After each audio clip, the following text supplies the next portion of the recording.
Hello po sa inyong lahat. Ito po yung nag-swimming kami nung last Sunday po yata yan.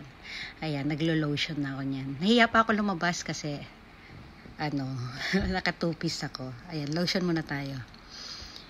Ayan. Tinanggal ko yung audio nito kasi merong music background doon sa pool na pinuntahan namin. Ang lakas ng sounds. Baka makapiright tayo.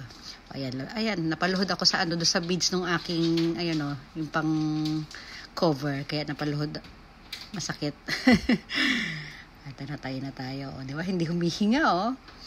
O, stomach in, chest out. O, ito na. Cover muna tayo. Meron na naman akong cover dun sa tuhod kasi nga bawal din po ang tattoo dyan. Lahat po ng pool dito sa Japan, bawal yung may tattoo. Kaya lagi ako may cover sa tuhod. Ayan, pose muna. Diyan lang talaga ako lagi sa gilid-gilid.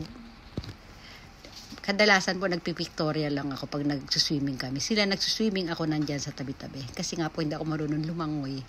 Lakad dito. Ang init kaya that time. Ayan, napapaso din pa ako pero tiis ganda tayo. O, diba? Pose. O, yan, hindi nakatagal. Anong init kasi. Huhugas muna tayong paa. Ayan. Tapos ikot-ikot muna tayo. Flex ng ng swimwear.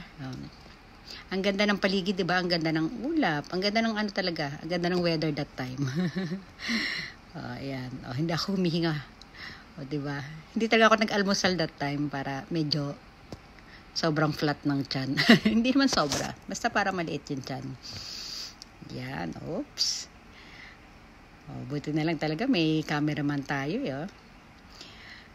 sige. Ganda ng combination, di ba? Bumagay yung aking balabal dun sa aking swimwear. Nahihiya pa ako. Sa umpisa po mahihain talaga ako.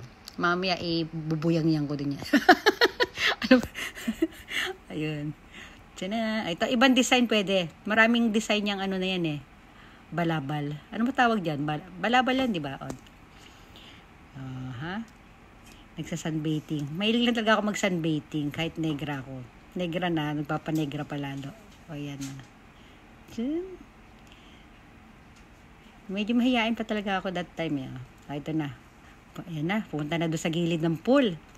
Inabangan ko yan nung mag-ama ko. Andiyan si Kane, tsaka yung papa niya. Yung pool na yan, yung paikot lang yan isang circle na paikot-ikot kayo dyan. Itinutulak kayo ng tubig. Ayan, masid-masid. Kunyari hindi ko alam may kumukuha sa akin. Pero wag ka. Panay ang pakit na niyan. Ito, diba? Charan.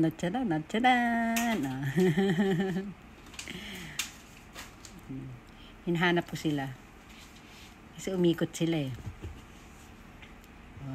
kailangan ng braso para hindi malaki. Ganun dapat.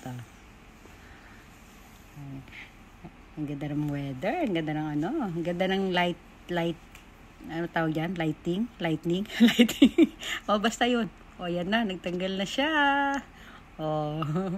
Hindi naman lumulusong sa tubig. Ang babaw na nga ng tubig. Ayan, lakad-lakad konti. Ganda ng paligid. Sobrang ganda. More on pambata talaga, guys. Ayan, yung nagpapaano kami. May tubig na lumalabas dun sa taas, Tapos nabubuhos sa amin. Yan, pinupuno yan. Ayan na kami. Tama, ang babaw lang ng tubig. Nakasupport yung asawa ko dun, Labantayan niya, baka malunod ako. Diba? Ayan, ikot naman ako dun, ganyan lang. Mula nung matapos yung puro pa ganyan lang ako. Ikot-ikot. Sausaw ng paa ng konti. Babasahin ko lang yung paa ng konti. Tapos, yan, lakad na naman kung saan-saan. Buti nga may tagakuha sa akin ng ng video. Ayan na. Bye.